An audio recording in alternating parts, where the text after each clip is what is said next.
Guto, é um jogo muito truncado, um clássico, duas equipes que brigam pelo acesso e decidida de um detalhe.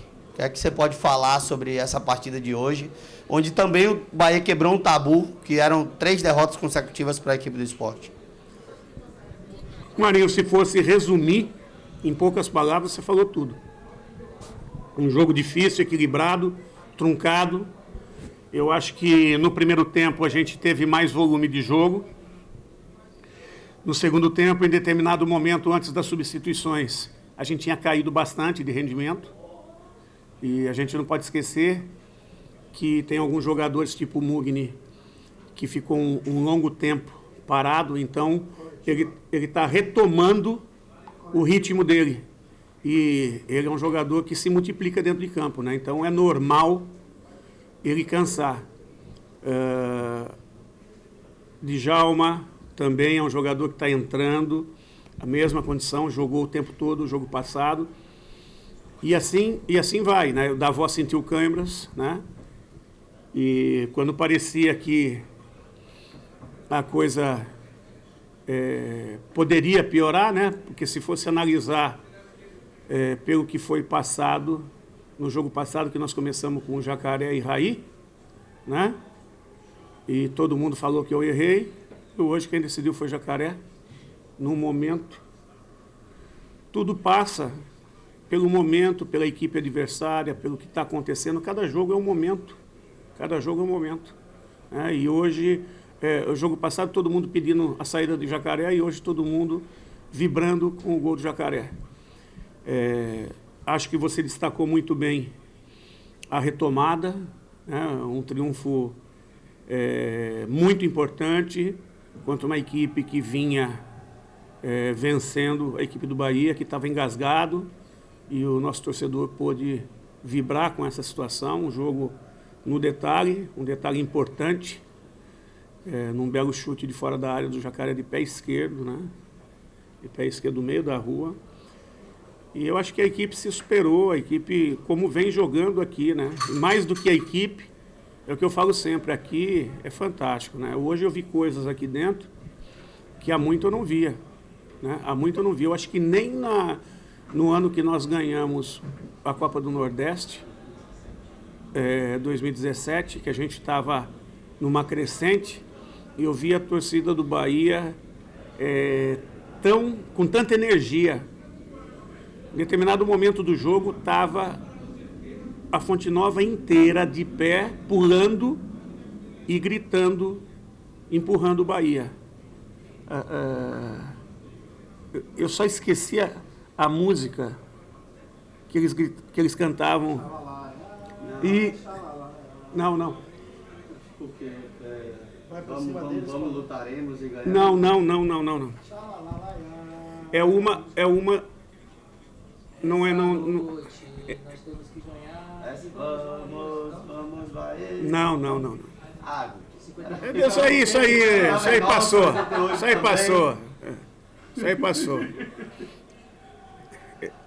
Depois você vai lembrar. A hora que eu lembrar, eu falo. Quando lembrar, Felipe manda só esse trecho para encaixar na coletiva. Tá bom. Esqueci de alguma coisa, Marinho? Não. Deixa eu ver aqui. Professor, 2 perguntas em uma. Você está sem o Patrick, sem o Rezende para o jogo contra o Operário. Como é que você pensa em montar esse meio campo? E se o objetivo seu é se manter sempre no G4, ou você pensa em disputar o título com o Cruzeiro nesse momento? Bom, primeiro vamos pensar no acesso. Para a gente pensar no acesso, a gente tem que estar sempre buscando mais e mais. Se a gente conseguir correr mais e mais, em algum momento, nós podemos estar próximo do primeiro colocado, né? Quanto mais a gente se distanciar do quinto, melhor. Hoje, com esse triunfo, nós abrimos 4 pontos 5 pontos do quarto do Grêmio, mais 4 pontos do quarto colocado, que é o Sport. Então isso já é muito importante. Sport e Grêmio rodada. Hã? Sport e Grêmio. Na próxima rodada, né? Isso. Então. E a gente vai ter um jogo dificílimo, o Operário é muito forte dentro de casa, né? E a gente tem que fazer um grande jogo fora de casa, um jogo que a gente ainda não conseguiu fazer. E a mobilização já começou. Nós temos poucos dias de recuperação, uma viagem longa, com uma logística complicada. E eles com 2 dias a mais de descanso, jogando em casa, mas esse momento não é para chorar, não é para reclamar. Esse momento é para se superar. E o Bahia vai buscar essa superação, com certeza. E o meio-campo, os 2 volantes? O meio-campo, eu não vou abrir para você, mas nós temos algumas peças e vamos tentar montar o melhor meio-campo possível dentro do que nós temos. Guto, esse foi o jogo mais difícil desse Campeonato Brasileiro para você, principalmente em casa, até pelas vitórias que o Bahia tem tido dentro de casa. Foi o jogo mais difícil? Eu acho que o jogo mais difícil foi o jogo do Criciúma. Me desculpa, por quê? Porque nós fomos muito mal, nós saímos no primeiro tempo perdendo e com um homem a menos. Então, para o segundo tempo, parecia que tudo estava terra arrasada. E a gente conseguiu reconstruir tudo em 45 minutos, mesmo com um homem a menos. Uma força muito grande do grupo, de jogadores dentro de campo e do torcedor lá fora. E hoje não foi diferente. O grupo dentro de campo e o torcedor lá fora. A diferença é que nós fizemos uma partida mais parelha. Lógico que nós jogamos com uma equipe que está aí brigando de igual para igual com a gente, que tem suas virtudes. Em alguns momentos eles conseguiram surpreender, mas não tiveram a competência de fazer, como nós em outros momentos também não tivemos a competência de fazer. E aí um detalhe a nosso favor fez toda a diferença, que foi a bola do Jacaré, né? Então isso nos traz essa alegria e essa confiança de seguir firme e forte. Se for questões de defesas difíceis, o Maílson fez uma defesa de rebote no primeiro tempo, né? Que o Rio estava chegando um pouquinho atrasado. Aí depois acho que eles bateram, o Danilo do outro lado fez a defesa.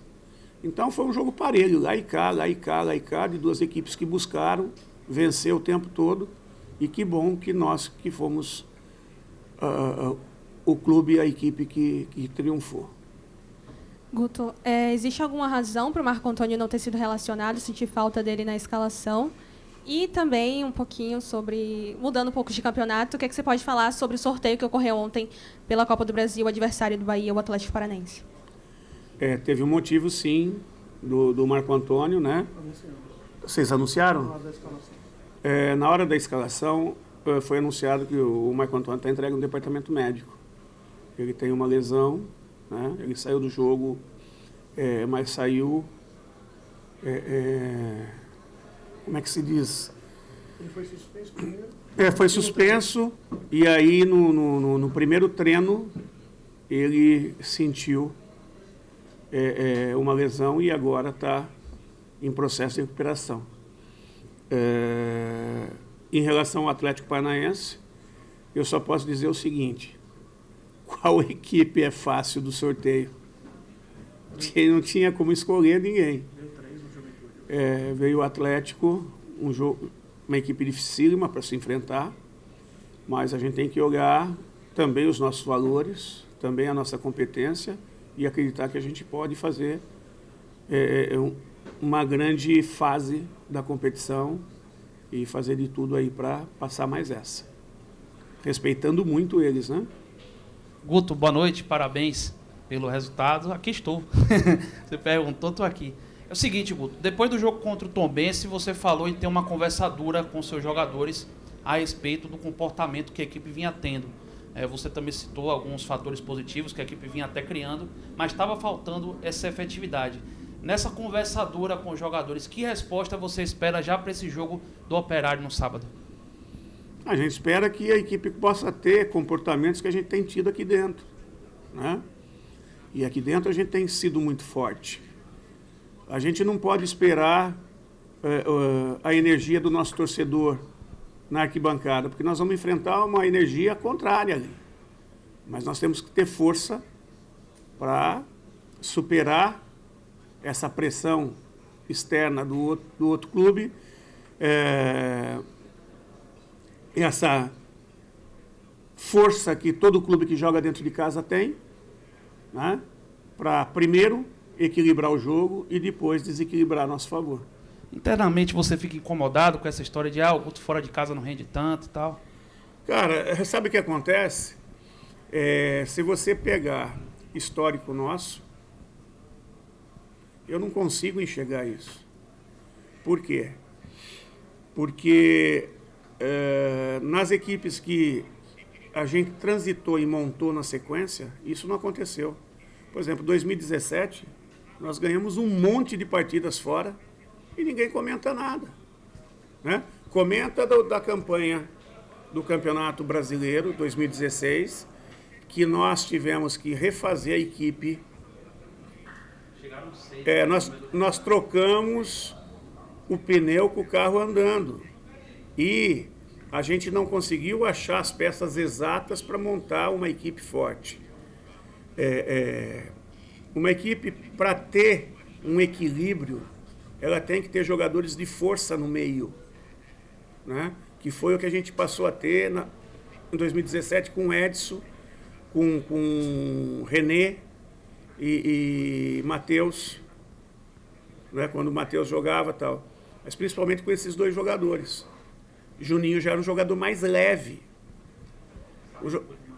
Então, na condição de segundo volante, esse jogador mais leve, é difícil. O Luiz Antônio nunca foi um volante. O Luiz Antônio sempre foi o terceiro homem, eles compunham os dois a volância do Bahia. Mas por que ganhava dentro de casa? Porque dentro de casa as equipes vinham mais acuadas, o torcedor empurrava, eles vinham primeiro para se defender, para depois atacar, e o Bahia ia para cima e ganhava. Agora, fora de casa, eles ganhavam essa coragem e vinham para cima. E o Bahia tinha que ter sustentação, e não tinha, né? Esse ano nós já ganhamos algumas partidas fora de casa, poucas, sim, poucas. Agora, vamos analisar o meio-campo nosso nas partidas que a gente tem tido, né? Passa muito por isso, por essa questão de força e como o adversário vem, né? Mas nós vamos trabalhar para melhorar isso, pode ter certeza. Guto, mais uma vez, Borel... Brincadeira, vou falar de Borel. A questão de Varley estreou, o torcedor pergunta, Varley estreou, jogou 45 minutos, você chegou aqui e falou, preciso de você, 45 minutos, e depois o atleta não foi mais relacionado. O que é que aconteceu? Tem algo físico ou é apenas opção mesmo? Nós temos um grupo, né? O Gregory tem entrado bem, e não dá para levar 3 meias. Um jogando, o Gregory e o Varley. Vai ter momentos que nós vamos levar os dois. E vai ter momentos que nós vamos levar o Varley e não o Gregory, né? E o Varley está buscando melhorar mais e mais, né? Ele, na minha concepção, e eu já falei isso para ele, ele cresceu muito no aspecto físico do que ele chegou. Ainda falta um pouco mais de intensidade na fase defensiva. Vem melhorando, vem fazendo bons treinamentos. E daqui a pouco ele pode estar ali dentro de novo, né? Não vai demorar muito, pelo que ele vem treinando em algum momento. Hoje, por exemplo, o Miqueias vinha treinando muito bem, hoje ele estava no banco. Daqui a pouco pode jogar. E assim foi com o Everton, vinha treinando muito bem, chegou o momento dele, começou a entrar. Mas daqui a pouco pode sumir, pode, por causa das opções. Os jogadores que são um pouco mais maduros, né? Que estão um pouco mais prontos, que tem mais uma rotina de repetições, é questão de escolhas, né? Escolhas. E quando a diferença ela está pouca, né? Aí você precisa circular. E o mais importante é que boa parte dos jogadores vem entrando e dando resposta. Por isso que o time está lá em cima. E quando isso acontece, você tem que valorizar quem está entrando e dando resposta. E os outros têm que aguardar o momento deles. O que falar do próximo adversário? Você falou aí que é um adversário difícil, mas o que é que você entende como dificuldades do Operário? É um time que marca forte, é um time experiente, muitos jogadores rotinados na divisão. Montaram, se você pegar os jogadores que estão ali, são todos jogadores com nível de experiência bastante grande, que passaram por clubes de Série A, que passaram por clubes de chegada na Série B. Né? Então, isso tudo faz a equipe deles forte. O Claudinei é um treinador rotinado, que já subiu o Avaí acho que 2 vezes, se eu não estiver errado. Né? É um treinador que já está no mercado há muito tempo também, tem seu valor, forte, trabalha muito bem. Então, e eles sempre foram uma equipe muito forte dentro de casa, dentro da casa deles. Né? Então, tudo isso são situações que nos trazem dificuldades. E a gente tem que passar por cima de tudo isso e fazer um jogo muito bom, nos superarmos, nos fortalecermos. Depois tem a questão que eu falo que eles jogaram próximo de casa, que eles jogaram em Campinas, uma viagem curta, e jogaram 2 dias antes da gente. E a gente tem uma viagem muito mais longa e com 2 dias a menos de descanso. Isso também faz muita diferença. Então, é em relação a isso que eu tenho colocado também.